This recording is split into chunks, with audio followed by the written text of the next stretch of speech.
Puluhan anak penyu atau tuki dilepaskan kembali ke habitatnya di pantai Ujung Pancu, Kecamatan Pekanbadak, Aceh Besar.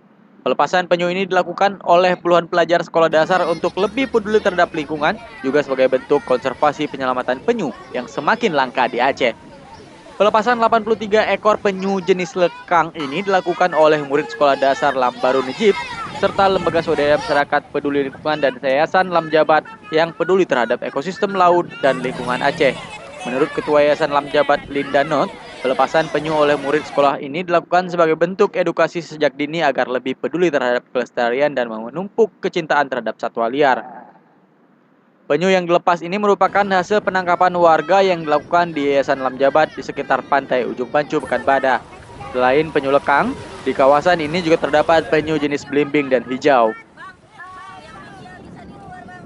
Jadi sekarang minta masyarakat di sini kalau bisa jangan ambil semua. Kasih berapa telur supaya untuk masa depan masih ada penyu. Karena kalau tidak, untuk depan tidak ada lagi. Pantai Ujung Pancu Aceh Besar kerap disinggahi beberapa jenis penyu saat memasuki musim bertelur antara bulan Oktober hingga Januari. Telur penyu ini sering menjadi incaran warga untuk dijual dan dikonsumsi. Dari Banda Aceh, Hendra Saputra melaporkan untuk Aceh Video.